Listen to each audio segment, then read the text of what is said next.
Welcome, everyone. We're really glad that you're here with us today. My name is Scott from the Blue Circle Health team. Just really quickly, at Blue Circle Health, we support adults with type 1 diabetes through a virtual clinical care, education, and support program. And a big part of that is helping people feel a little more confident and a little more supported and a little less alone in all of this. Today, we're talking about advocacy, but maybe not in the way you'll typically hear it.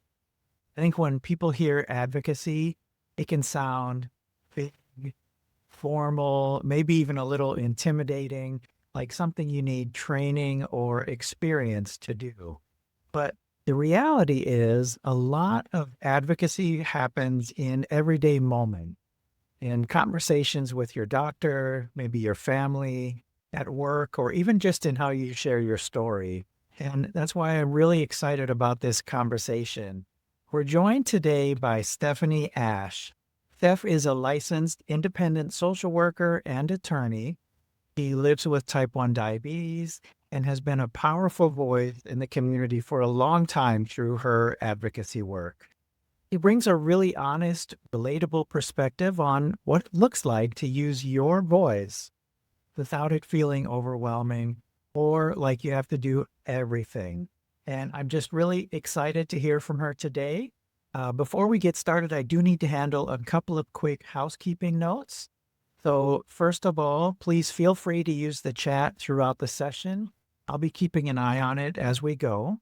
The session is being recorded. Participation is completely voluntary, and anything that you might share, such as messages in the chat, may be visible to others. And just another reminder, we're not providing any medical advice or specific product endorsements here. For anything specific to your situation, we always recommend talking with your own personal healthcare team. So our goal tonight is simple, really, to help you see what advocacy can look like in real life and help you find maybe one small way that your voice can fit into that. So, whether this is something that you've never thought about before or something you've been curious about, you are in the right place. Steph, thanks again so much for being here, and I will turn it over to you. Wow. Thank you so much, Scott, for having me. Thank you all for being here tonight. I'm really excited to be here and talk to you about one of my very favorite things, which is advocacy. Um, so Scott already did a really wonderful introduction, but yes, my name is Steph Ash. I use she, her pronoun. I'm a licensed independent social worker and attorney here in Ohio, and I've lived with type 1 diabetes for over 33 years. And so my diversity just happened in May. And so, yeah, I'm still here. That's good. You're all still here. This is good. Um, One of the things, though, before we get into too much, I want to emphasize that hearing that I'm an attorney, I'm a social worker, that might feel like, yeah, of course you're involved in advocacy. Like, why wouldn't you be? I want to be very clear that you do not need to be an attorney. You do not need to be a social worker to be an effective advocate. You have everything you need right now, right now. And we're going to explore that. So I just want to get that out of the way. I'll probably say it a couple more times, but I just want to, you are an expert, and we're going to talk a little bit about that. I do a lot of work with the National Association of Social Workers, Ohio chapter, a lot of work with the National Lawyers Guild here in Ohio. I'm an advocate for T1 International. I'm a medical social worker in my day job, and I'm a menace all the other times of the day. I love causing good trouble, and I hope that maybe we can brainstorm some good trouble to cause together tonight. So the agenda is really simple. I have a few topics that I'm just going to go through. I don't have a slideshow. I don't have anything like that. In between these topics, I want to leave space for questions. And then, of course, there'll be time for questions at the end. But I'm really hoping to go through a few key things. The first one is just an overview of what is advocacy. What is the second thing is talking about movement ecology, which is different advocacy domains within social movements. And then we'll wrap it up by talking about finding your place in the movement and what you can do. So I hope that sounds interesting to all of you. If you do have questions, please yep, there you go. Scott was already putting it there. Put them in the chat, everyone, if you have questions, and I will answer them as best as I can. The first topic I want to talk with you about is advocacy. What is it? A lot of times when people think about advocacy, they think about testifying in front of the legislature or being in court or, trying to pass a piece of legislation through the legislature. And this is, of course, advocacy, but I want us to reframe our definition of advocacy. For me, advocacy is when you share your passion for a cause with another. That's it. Advocacy is when you share your passion for a cause with another. That's it. And when we reframe the definition of advocacy, it also opens up a world of possibilities for how we can approach it. The cause that you choose to take on could be a larger community issue like access to affordable insulin, of course, or the cause that you share with another could be about your health and your well-being. That should be all of our number one causes, right? We have to take care of ourselves before we can change the world, right? And so trying to rethink our definition of advocacy can really help us brainstorm and expand the possibilities to cause change. Another thing that can be really important to think about as we're determining how we approach our cause, what cause we're interested in, is thinking about what you offer. How can you use your power, your privilege, your strength, and your interests to break down barriers and make a difference? I want to be very clear in that when I talk about power and privilege, who you are oftentimes determines how you're able to act with an oppressive system and your impact within those systems. Many times, power and privilege aren't determined by you, but by the systems that you interact with. And so, but being aware of this can help you be more effective. And I just want to take a moment and also define privilege, if you've never heard this term before, in the way that I'm using it. When I talk about privilege, I'm not talking about wealth, although that is a very privileged position and an aspect of privilege.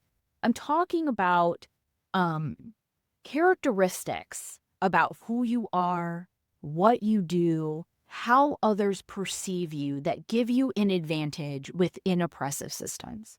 So when I'm talking about privilege, wealth can be one of those things, but it can also reference your race, your gender, your education level, your citizenship status. It can be a full wealth of different characteristics that can impact how you interact with oppressive systems. I want all of us to see living with type 1 diabetes as a powerful and privileged position. Let me go into it. Power. You are an expert of your own life and living with type 1 diabetes. You are an expert and you know about all the challenges that come with living with diabetes, whether it's handling low blood sugar, whether it's trying to access insulin at the pharmacy, prior authorizations, CGMs failing after a day when they're supposed to last 15, whatever the case may be. You are an expert in this, and people need and want to hear from you. I also want to talk about another aspect of privilege with having type 1 diabetes that we don't really talk that much about, but I think it's really important to think about, which is having type 1 diabetes is a privileged position within the diabetes community due to a lot of stigma and stereotypes surrounding other types of diabetes. For example, type 2 diabetes. I'm sure you've heard it before, and I will say some of the things I've heard before, I do not believe them. But A lot of times you'll hear, oh, I didn't do this to myself, right, as a type 1, implying that folks with other types of diabetes have, should be blamed for their condition, right? That can be really, really harmful. And we'll talk a little bit more about that later. But as folks with type 1 diabetes, I want you to realize because we have that privileged position, we have a lot of power to not only change the conversation and try to fight that stigma and stereotype, but we also have a lot of privilege to change a lot of the barriers that every person with diabetes faces in our society. So, using power, privilege, and of course, strengths and interests. Strengths and interests are just as important as power and privilege because who wants to do things they're not particularly good at and they're not interested in, right? Like, who wants to do things, who wants to spend limited time and energy doing things that you're not interested in? And it might be because you're not very good at it, right? So, all of these things are important to consider when you're thinking about engaging in advocacy. As you consider it, I want to be very clear that there is a place for everyone in the movement. There's a place for everyone. You just have to find yours. And I'm hoping by the end of this webinar that you'll have a better idea or at least have some things to think about ways you might be able to engage in more advocacy in your life. Another thing to think about very briefly is thinking about your risk. And this is related to power and privilege because there is a tension between engaging in some forms of advocacy and promoting well-being and self-care. Advocacy can be exhausting, and sometimes it's not necessarily safe, depending on what you're advocating for. I do a lot of advocacy with healthcare policy, and I do a lot of advocacy around gender-affirming care, as well as diabetes and access to healthcare and medication. And so one of the things that it's important for me as a cisgender, meaning my gender matches my biological sex, as a cisgender white woman, is I am able to be in spaces that might not be as welcoming to folks with different identities, like, for instance, a Black trans woman. If we're down at the State House, there are people there who do not agree with some of the legislation or some of the things that I might be advocating for, or they might be promoting harmful legislation that I'm there to combat, right? It's safer for me because of my power and privilege to be there than it might be for another advocate. And I'm thinking about how I can use that power and privilege to amplify others' voices, right? And so we'll continue to kind of reference these ideas. Building resilience into the resistance is my last sort of advocacy overview topic. And I think it's important to think about why you're engaging in advocacy.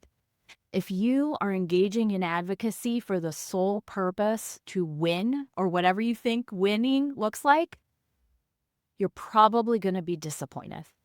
It's probably going to really be really discouraging and disheartening. And so I encourage all of us to not only reframe what we think about when we talk about advocacy, but also reframe what we consider winning and what our goals are.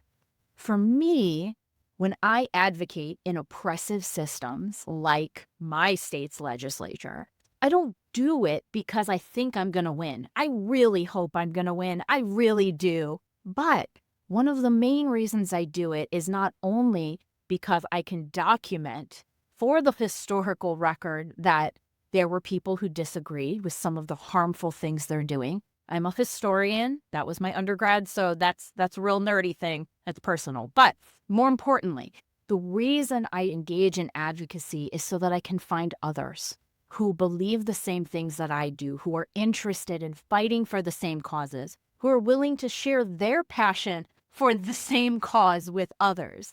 And so building those authentic relationships and building community and being in community with others is why I am an advocate. I found it very rewarding. So part of that also, being in community with others, is engaging in what I call community care. We hear a lot about self-care, right? I'm sure you've heard that term, self-care, self-care. Drink so many bottles of water a day, do this, do that. We are so beyond bubble baths and, making sure we eat a snack. Do those things, yes, please. But you cannot self-care your way out of oppressive systems.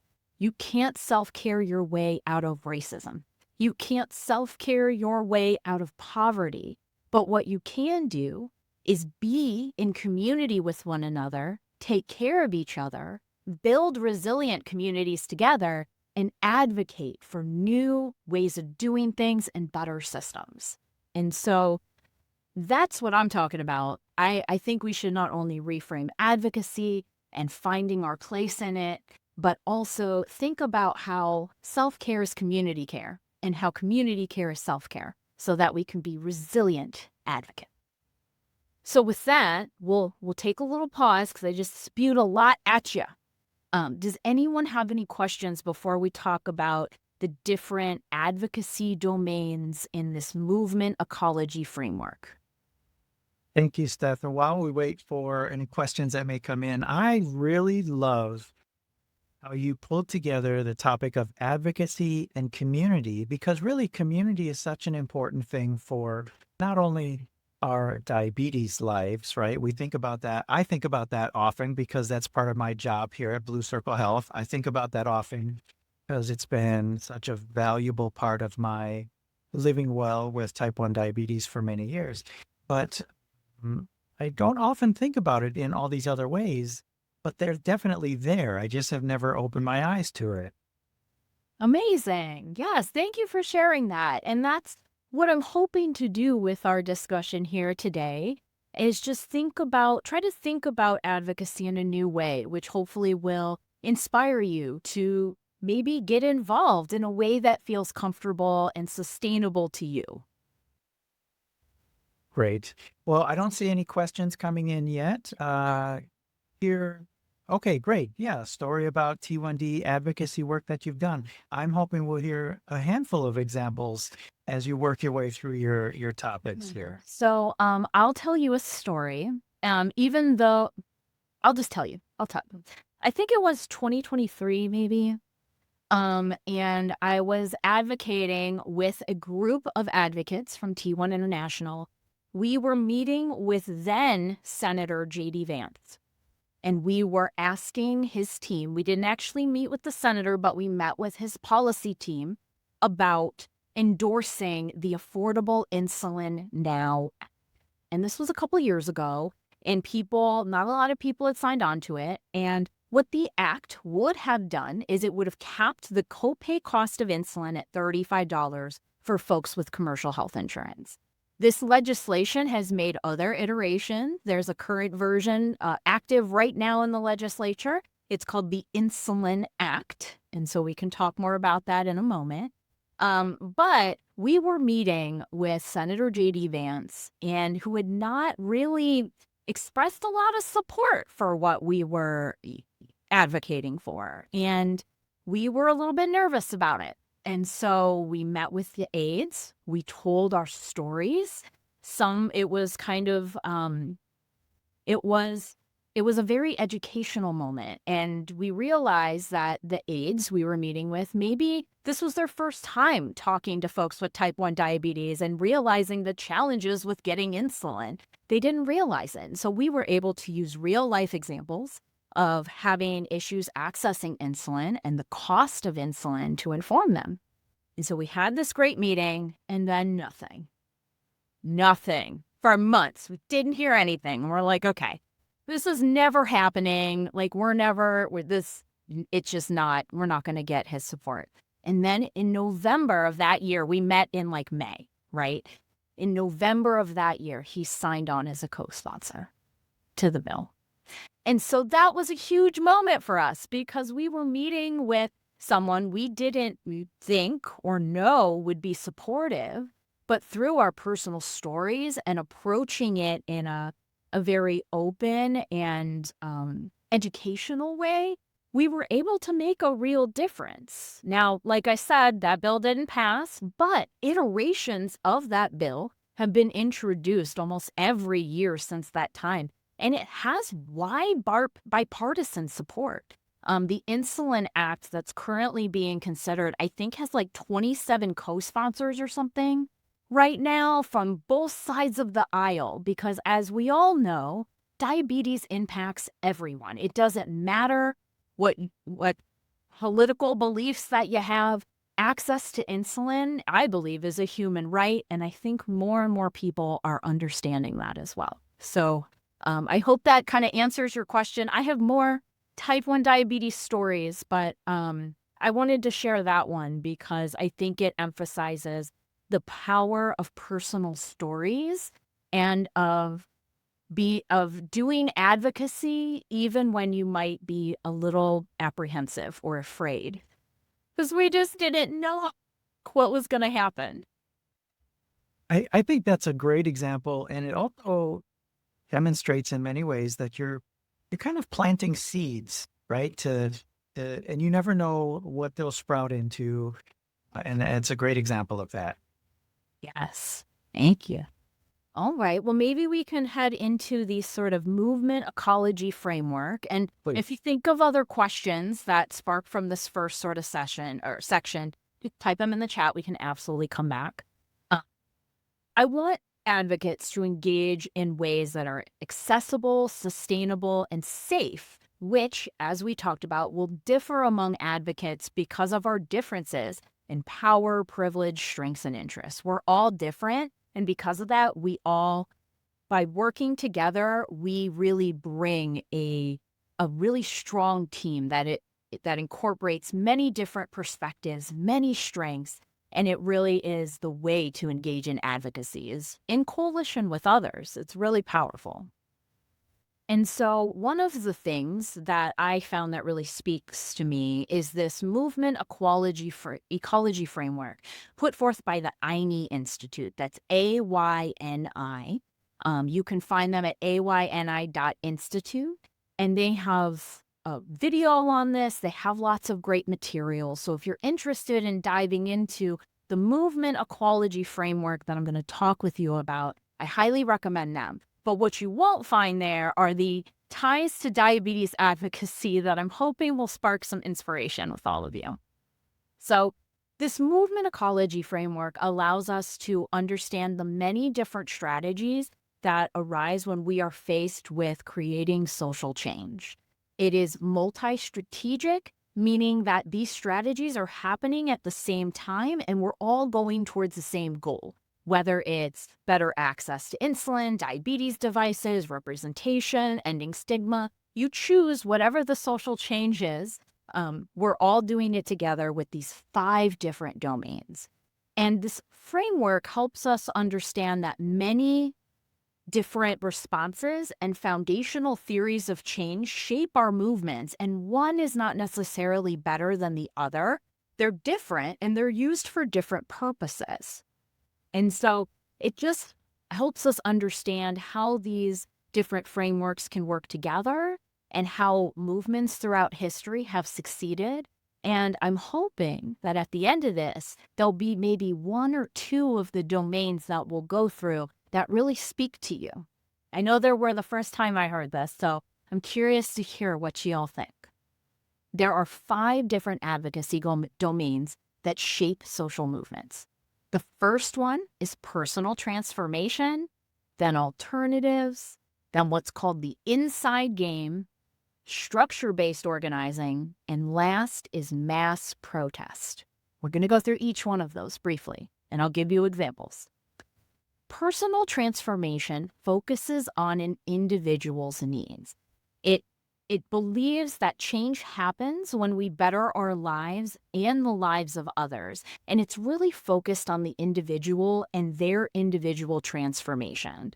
The theory is that as individual lives are improved, their transformation can contribute to larger social change, right? So this is a very individual sort of thing to do. Some examples I thought of, which I hope might resonate with some of you, could be treating diabetes distress with a mental health professional so that we're at our very best, right? It can also be addressing internalized stigma and stereotypes about diabetes and how you view other types of diabetes, right? Because we talked about that sort of stigma that can happen with, type 1 being a more privileged physician than other types, with other types being seen either explicitly or implicitly as the fault of the person who is living with their type of diabetes. And so trying to really self-interrogate that and address that and think about what's going on with how you relate to that. Determining whether you prefer person-first language, which is person with diabetes when you hear that, or whether you prefer identity-first language, like type 1 diabetic. I personally prefer identity-first language, which is different than many people have heard before. But because I've done that work, that's how I'm comfortable. It can also be changing how we respond to annoying, but usually well-meaning people, right? I know we've all been there. Should you be eating that? Oh, you can't eat that. You have diabetes. Y'all, I still have work to do on that because it makes me upset. But trying to think of responses and how we might respond to that so it doesn't make us as upset and maybe lead to diabetes distress, right? And also maybe learning about disability justice and contemplating your relationship to disability and that term, because I know that can be a little bit loaded in our community, right? And so those are just some ideas about ways that you might be able to engage this personal transformation domain on your way to becoming a really powerful member of our diabetes community and advocate. The second domain is called alternatives, and this is where we create something new outside of the status quo. And this theory is that it seeks to build groups, cultures, and institutions that embody the world we want to live in that's rooted in justice and freedom. And Blue Circle Health is my very best example for this because Blue Circle Health is doing it different than anyone has ever done it before for folks in our community with this wraparound program that really addresses us as holistic people living with type 1 diabetes. It's an amazing, amazing program that I hope might be able to be replicated by health systems, insurance companies, all of these really big institutions, because that's what we do with alternatives. We find a good idea and we try to replicate it so that more people can have liberty and freedom and access to everything they need, right? Another idea about this topic is mutual aid networks. I don't know how many of you have ever participated in mutual aid, sharing maybe supplies or maybe insulin with another person who needs them. I'm not going to say it because technically you're not supposed to do that. But, we all probably, if we haven't done it ourselves, we know somebody who has relied on the kindness of others to spot them some insulin or maybe syringe or, test strips or whatever, a CGM, So mutual aid is another great example of creating alternatives outside of these dominant institutions. And another idea is public pharma. Public pharmaceuticals, like what they're doing out in California. What we are trying to do here in Ohio is talk about, why are we beholden to these pharmaceutical companies who, I believe, it feels like they hold me hostage, right? Why don't we, the people, own the means of production, and why don't states produce insulin? That's what California is doing. So they have this program called CalRx, and they produce insulin for California residents and others, of course. But other states are starting to look into this. I know Michigan is interested, New York is interested. This is sort of the evolution of where we're at, not just for insulin, but for other life-sustaining medications, right? We're talking about albuterol, mental health medications, all these things. So something to think about. But yeah, so we have personal transformation, alternatives, and an inside game. Inside game is exactly what you think it is. It is typically what we think about when we think about advocacy. This is focused on changing dominant institutions from the inside. And I want to say this again because I said it at the beginning. You do not need to be an attorney or a social worker to be an effective advocate in this domain. You absolutely do not need to be. The theory in this domain is influencing decision making from the inside leverages access to work toward reform. So we're talking meeting with legislators, we're talking giving testimony, introducing bills, talking with folks. You're trying to, it could be political parties, it could be all kinds of things, but you're kind of negotiating and working within the established rules of that system to make change. This is a very challenging domain to engage in right now. I want to be very honest with you. I do still think there is value in doing it if you are interested in this. Like we've already talked about the Insulin Act, which is currently in the US Congress. It's being considered. But it can also be smaller, right? Because I want us to think about some smaller game. Let's talk about the inside game of the health system where you're receiving care, right? This could be talking with your health system's ombudsman or the patient advocacy office, or maybe the chair of the department where you're receiving care. If you have less subpar care than you were expecting, advocating within that system to try to make change happen. So it can be all the way big. It could be, US Congress, or it could be your hospital system and where you're receiving care. And it can be trying to leverage and wield your power as a patient and asserting your rights during your patient visits or even a hospitalization. That is also, I think, an example of inside game on a smaller scale than what you might typically think about. All right, we got two more. The fourth domain is structure-based organizing, and this is about finding groups with common traits and methodologies. The theory is that you're building bases of leaders and organizations that can pressure power holders and dominant institutions to create change. And so right here, this is structure-based organizing. Right here, we are all folks with type 1 diabetes, or we're interested in type 1 diabetes. Maybe we care for people with type 1 diabetes. Yes, please. A lot of people think about this as like unions or professional associations, neighborhood block clubs. It's all of those things. Absolutely.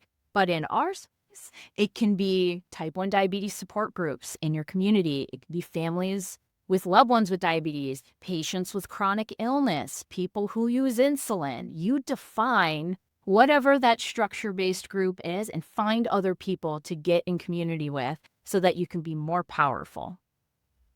And then we have our last domain, mass protest. This one's pretty self-explanatory, right? It's about action that is symbolic and expressive. The theory is that you build power by using a series of repeated, escalated actions and scenarios to create a political crisis that gradually polarizes a majority to support reform within that inside game, right? And so we want to change the weather of the current public opinion, creating large protests can help shift that public opinion, and you can build power. And so it's difficult to point to like one group because mass protests are typically diffused among many different people or people who aren't even part of a group. They just believe in the cause, right? And so I'd like you some just sort of common examples when we think about this could be like freedom rides, the Stonewall riots. We're talking about Black Lives Matter, Occupy Wall Street, the pipeline protests, more recently, the Palestine protests, and also the 50-51 movement with the No Kings Day. Those are some sort of ideas about mass protests and what I'm talking about. But for type 1 diabetes, I also want you to think about ways to engage in what I call quiet rebellions because for me, right, I am not a frontline protester. I wish I was. But as y'all know, access to insulin in our prison system, our carceral system, is not easy to come by, and it's not necessarily guaranteed when you need it. There's some really terrible stories of people who have been incarcerated with type 1 diabetes, who rely on insulin with other types of diabetes, and them not being able to get insulin or get medical care as quickly as they might need it. So if I go to a mass protest and I'm on the front lines and I get arrested or even just detained, that could be a life or death matter, right? And that's because of my identity, that's not a good place for me in the movement. But that's okay. There are other places for me in the movement, like quiet rebellions, or maybe, trying to support protests behind the scenes. And maybe I'm not on the front line, but maybe I'm getting the permits. Maybe I'm fundraising. Maybe I'm passing out water at the first aid tent. I don't know. But when I say quiet rebellions, I want to spend a moment on this sort of idea because these are small individual acts that when you do it alone, it may not seem like much. But if we all do it individually, it's a huge thing. And we can be contributing to a movement without even knowing. And so one way I can think about this is wearing your CGM out loud and proud. Wear it. Yes, please. Show other people that you wear a CGM. And plus, it makes identifying diabetes in the wild like much easier when you can see their, CGM in their tech. Do insulin injections in public. Do it. This is your life. You're taking medication. If other people are uncomfortable about it, they can look away, right? So this is about living your life loud and proud and unapologetically and showing people that we are here and we matter and that this is just a normal part of our life. And so if we all do that, it will become a normal part of our community. So those are the 5 different domains. Again, personal transformation, alternatives, inside game, structure-based organizing, and mass protest. That was, again, a lot of information. What questions do you? Got a comment about, today, just simply seeing a CGM in the wild, it used to be that we could pretty much assume they were a fellow person living with type 1 diabetes, but that's not so much the case anymore, which is fine. It is what it is, right? Yeah, absolutely.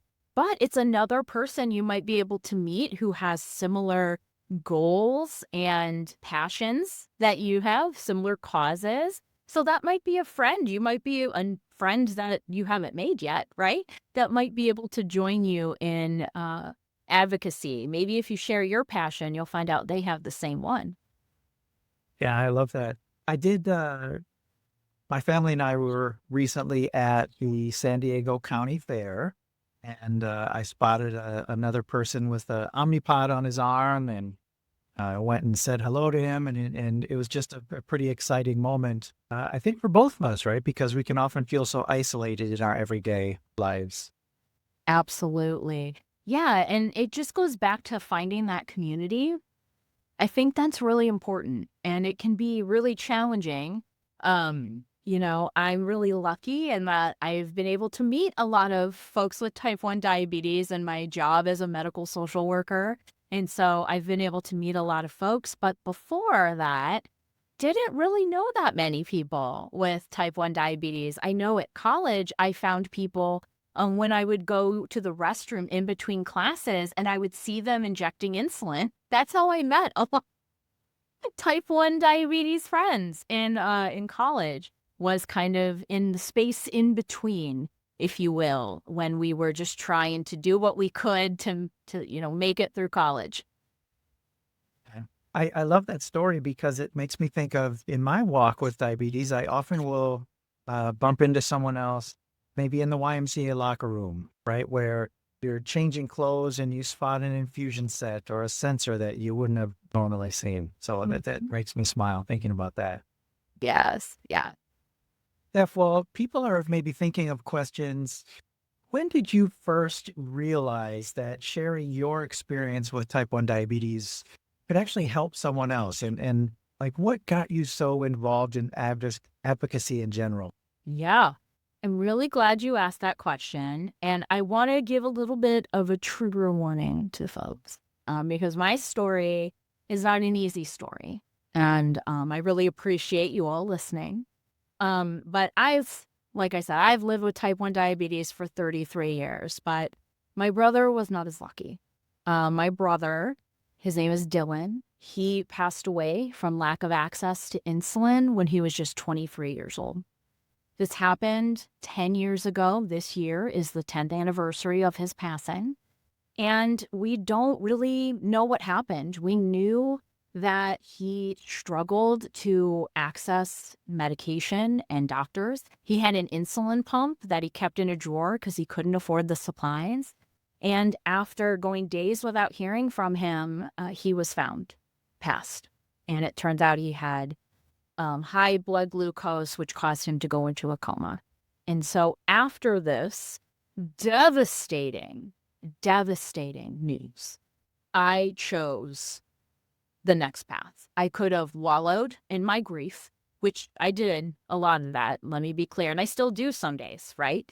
You wallow. But I chose instead to use my anger and my grief at what happened to my brother to make sure that that never happened to anyone else again, whether it was someone with diabetes or someone who needed any kind of access to medication or healthcare.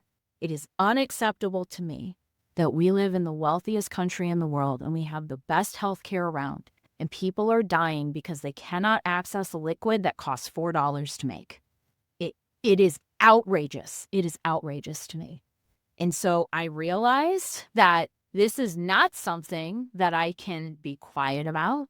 I need to share what happened to my brother. I need to share why accessing insulin and, healthcare is so critical, and use that grief and anger to try to propel positive action so that this hopefully won't ever happen to anyone again. Or me, because it could happen to me. It could happen to any of us on this call, right? I hope not. Absolutely not. Um, but yeah, out of this sort of tragedy has really stoked not only my professional purpose, because I went back to school to become a social worker after this happened. I went back to school because I knew I wanted to be in the healthcare space. I knew I wanted to help people access what they needed. So I went back to school to become a social worker. So I not only found my my professional mission, but I found my personal mission, right? My personal mission is to avenge what happened to my brother and make sure it doesn't ever happen to anyone again.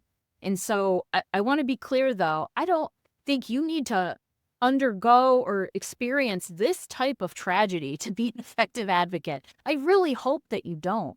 And I want to be clear also that sharing the story, some days I'm able to share it like this. Other days I can't. I'm just bawling. I'm just sobbing and I can't even breathe, right? Because it's so real for me. And so thinking about trauma-informed advocacy, how can you tell your story if it's something arising out of tragedy? How can you tell your story in a way that honors your story but doesn't harm yourself? How can you do that? And so I'll tell you what I do is I usually have two different ways, two different testimonies written out. Not gonna lie. I'll have one testimony that's exactly what I want to write, even though it is gut-wrenching and it might make me cry when I read it. And then I have another testimony that takes out a lot of the things, the emotional parts. It still is true to the story, but it might not have as much detail, right? And then I have both of those ready. So at the moment, depending on how I'm feeling, how the legislators are responding to me or my audience is responding to me, how safe I feel in that environment, and just how much, if I have the bandwidth to share the version I wanted, I'll do that. But sometimes I take the shortcut, and there's nothing wrong with that. There's absolutely nothing wrong with that. It's about setting yourself up for success and being gentle towards yourself, because telling hard stories is hard, y'all. It's hard. And so let's be gentle with ourselves. Let's be gentle as we would someone else we might encounter who is grieving, and let's not, harm ourselves while we try to help others. That's kind of counterintuitive, right? So that was Yeah. probably a longer answer than, and maybe more deep answer than you ever wanted. But I appreciate all of you listening and learning more about my brother. And he is the reason I do what I do every day. All of my healthcare advocacy, it comes back to, making sure that no one ever loses a brother, a family member, a friend, anyone, because they can't access what they. Yeah, that's really powerful, and thank you for being so vulnerable and opening up with that story. We really appreciate it, and I'm so sorry that you and your family had to go through that. Um, I want to touch on a great question in the chat, um, asking about like just the capacity to volunteer on an individual basis with the organization, but life pulls us in many different directions, and sometimes we can't commit to something as consistently as we want to. What are your thoughts there on where you can like, kind of find your place to fit in with an organization, even if it's on a pretty intermittent basis? Mhm. Yeah, I think that's a really great question. And I think it also goes to another kind of question that often comes up when people talk about that. It's like, I have so many things I'm interested in, and everything's on fire, and I want to do it all, and I don't even know where to start. Like, how do I do it? Right. And I feel like those are kind of like, um, but what I recommend is doing what you can when you can, right? For me, I live with other disabilities besides type 1 diabetes, and they can really impact my energy level. And so I have to do a lot of planning around advocacy activities and what is sustainable for me. And so one of the things I like to do is I just kind of keep a running list of issues I want to research, things I want to do, getting involved with organizations who can do some of the heavier lifting for you. They can send out action alerts, right? A lot of times, I think DPAC, I think you had them on this webinar maybe a month or two ago. They the Diabetes Patient Advocacy Coalition. They are really wonderful, and they have advocacy alerts, and they'll say, "Hey, now is the time to send an email or make a phone call or do one of those things." That's traditional advocacy, right? But advocacy could also just be being aware of the issues. It could be signing an online petition. Like, really, whatever you have the bandwidth for, I encourage you to do. There's really no right or wrong way to do it.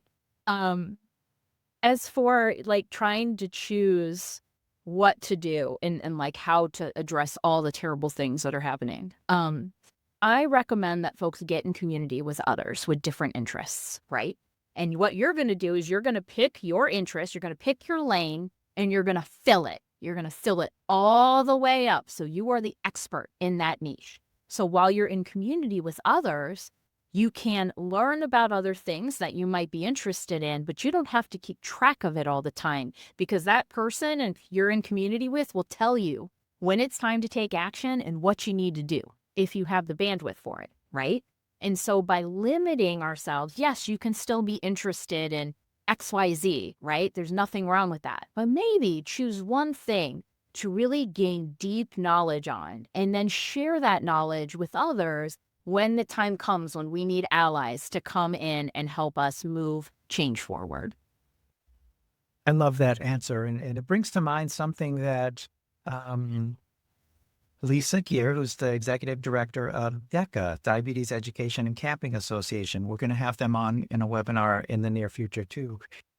She talks about the many, many different ways to support camping organizations, and I'm applying principles she shared into advocacy organizations. So I think when At least when I typically think about advocacy organizations, I think about all the things you described, right? Like going and talking to legislators and maybe participating on a Hill Day or whatever the case may be.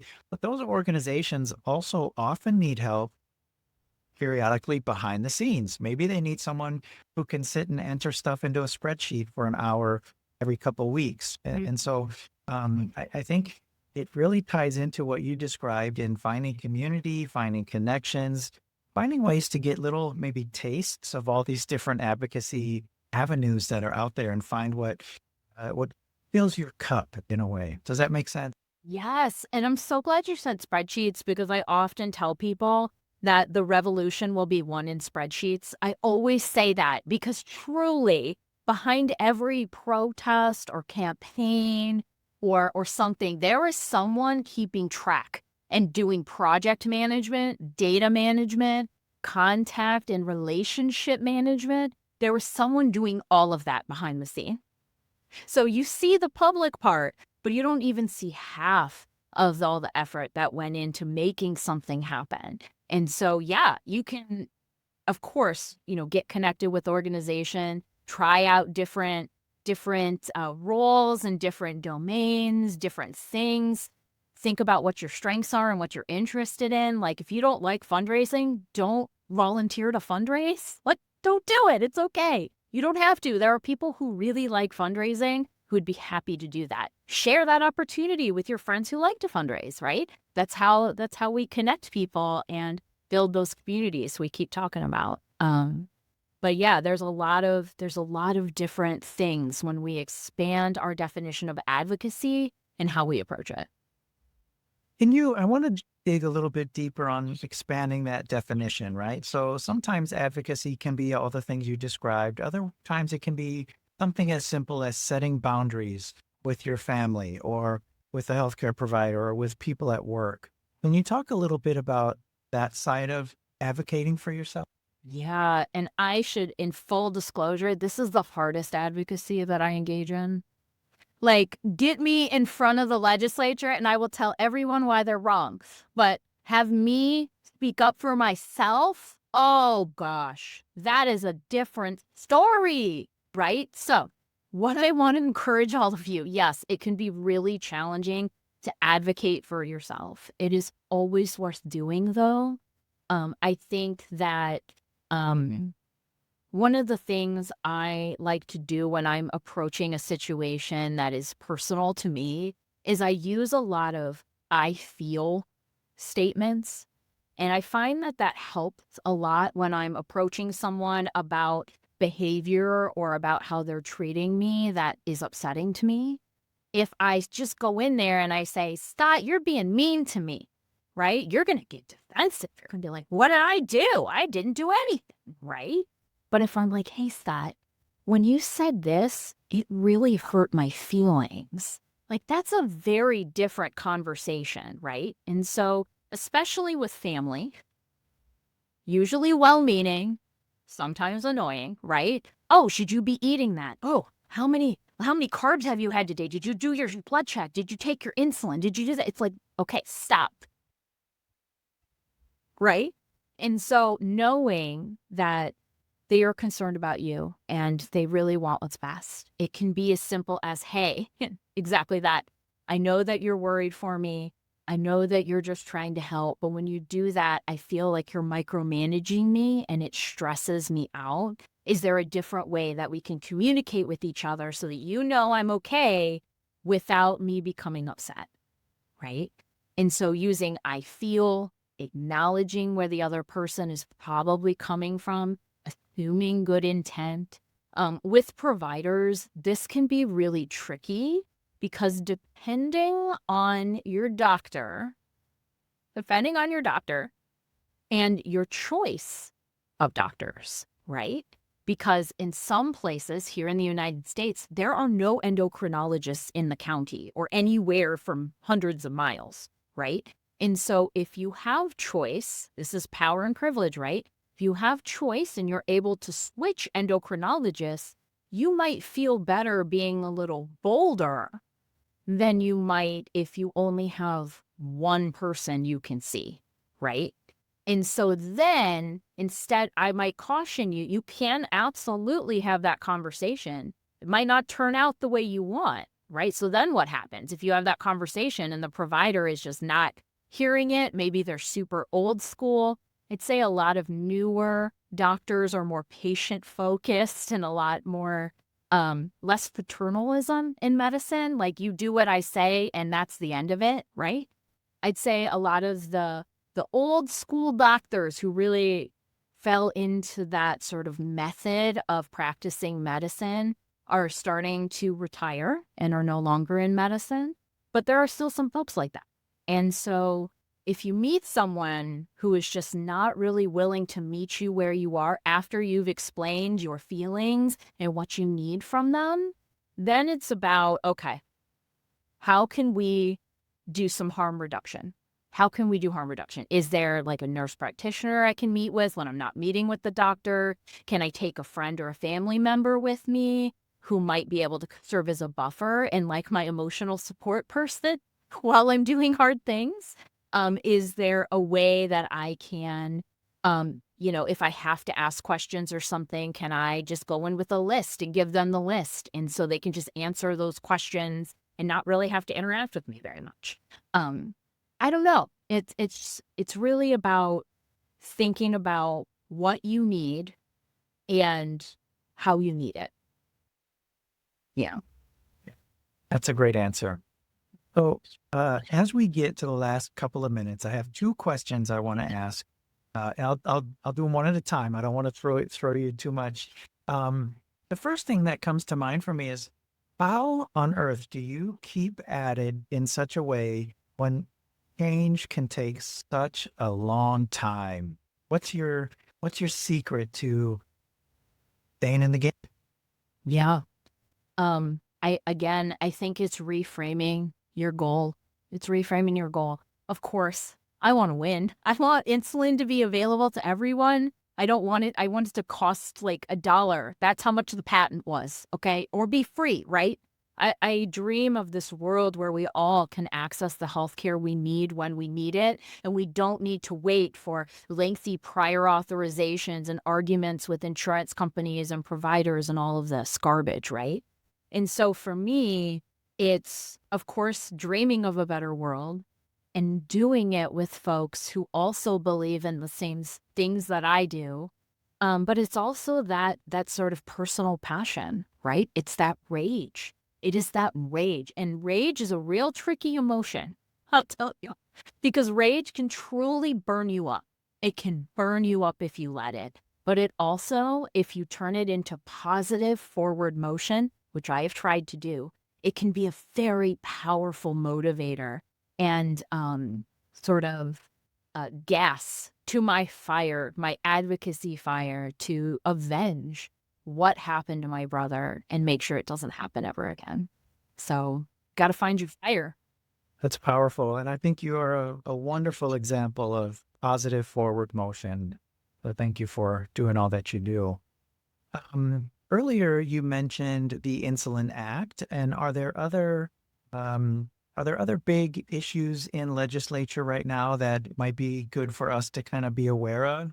Yeah, and of course, I'm setting you up with like 2 minutes left of this, which I bet you could go on for much longer. Please take the time that you need. I don't want to rush to cut things off. Yeah. And knowing that everyone is from different states is a little tricky. So I'll just do some broad generalization and brushstrokes. I would say that the Insulin Act is the big one that's right now, but it does not go far enough, right? Because the Insulin Act that is currently being considered is only for folks, it caps the cost of insulin at $35, which is arbitrary. It's just an arbitrary number, okay? $35 for people with commercial insurance only. So we have people with commercial insurance. We already have Medicare. The whole different, I could literally do a webinar on Medicare and type 1 diabetes and all of the shenanigans with that. But typically, folks who have Medicare coverage, covered insulins, what's covered? I don't know. Covered insulins are $35 a month.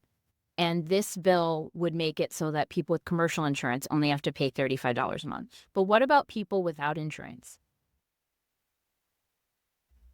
What about people who don't have insurance, right? And I'll tell you, there's about to be a lot more people because of the new revisions and revamping of the Medicaid program. So last year, without getting too much into it, last year, the One Big Beautiful Bill Act, which really changed a lot of different things, but it fundamentally changed Medicaid, which is state health insurance for families or people with low incomes. It fundamentally changed that program and requires now that people work 80 hours a month or volunteer or are in an educational program.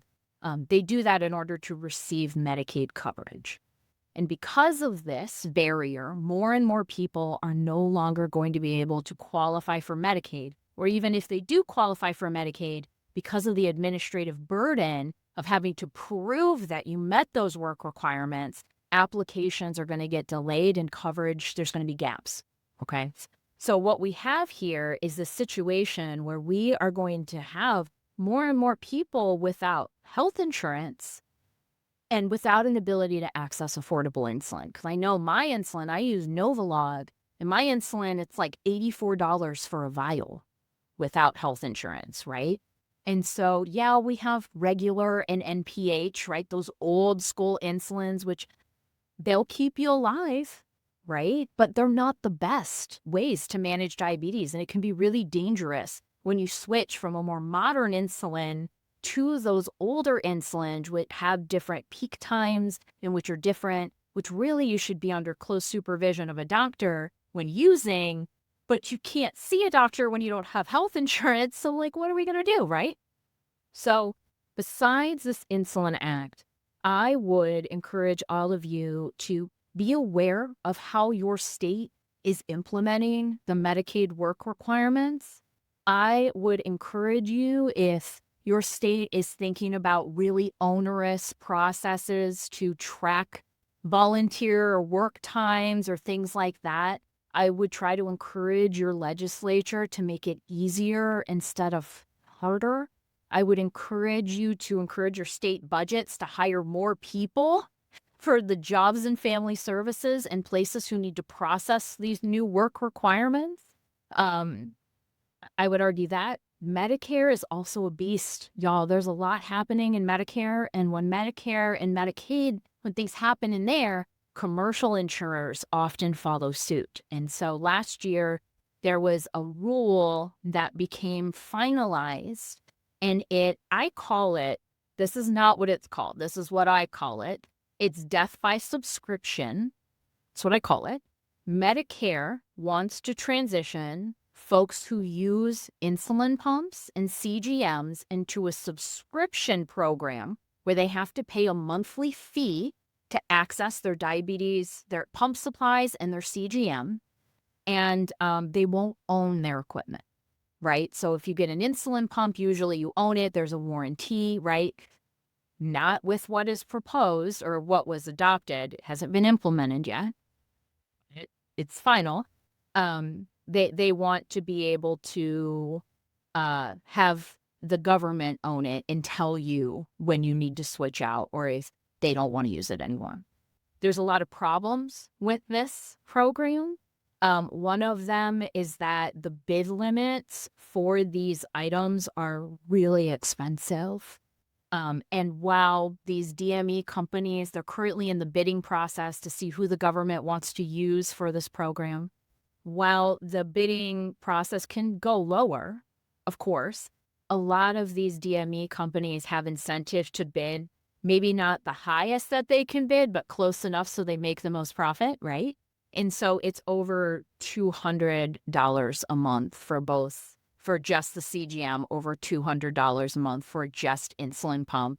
You might not have the choice of insulin pump that you want because they will tell you. And so you could have been living successfully with type 1 diabetes with your XYZ insulin pump and CGM system. Then you turn 65 and you have Medicare, and then you can no longer use any of that. They tell you you have to use something different. And so people are hearing this. They are hearing this in Congress. They're like, wait a minute, maybe this wasn't a good idea. So I know that there are folks, DPAC is one of them, trying to work with legislators, trying to work with Centers for Medicare and Medicaid to maybe not implement that rule, to postpone implementation so that we can do some more, gather some more data. Nobody is ready for this, right? These DME companies are not ready to do a subscription-based model. Nobody's ready for this. Nobody wanted. But here we are. So in a nutshell, I think those are the three big things to look out for.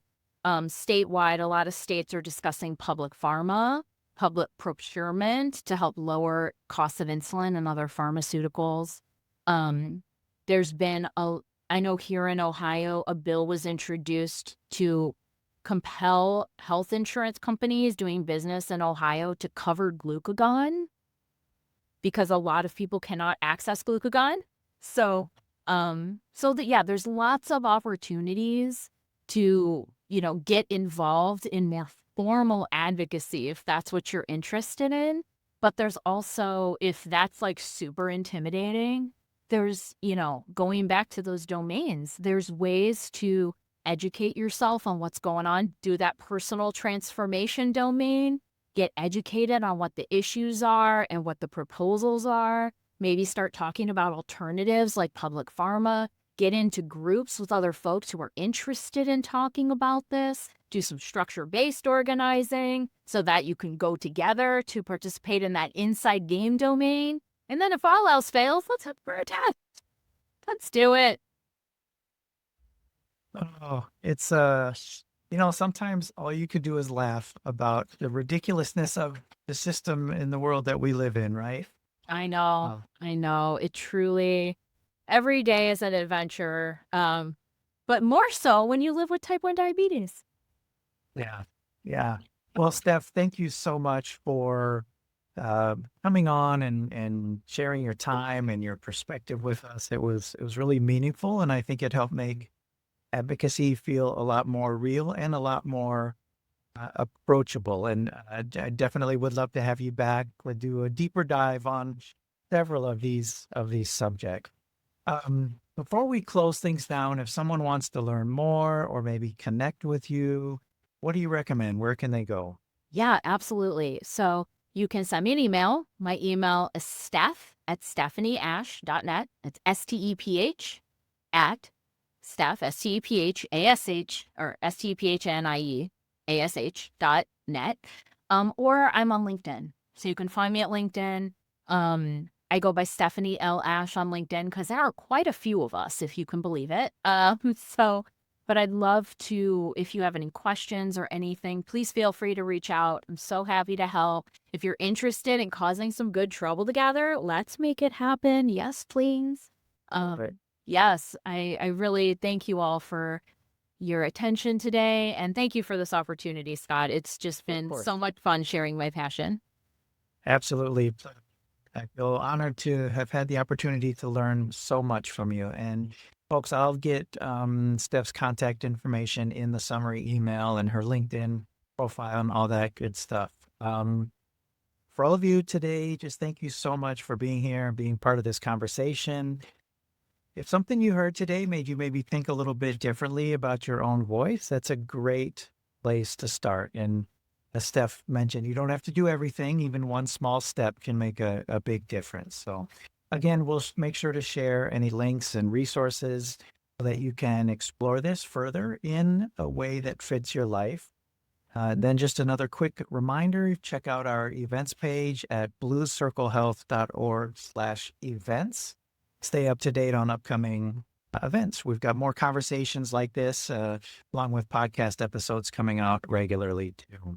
And then I also want to just quickly draw your attention to a new section on our website, which appropriately for today's conversation is called Get Involved, where we're sharing more about the next chapters in the Blue Circle Health movement. And I'd love to invite you to get involved and share your story. I'll include that link as well. Thanks again for sharing your time with us, and we'll see you next time. Thank you. Thanks, y'all.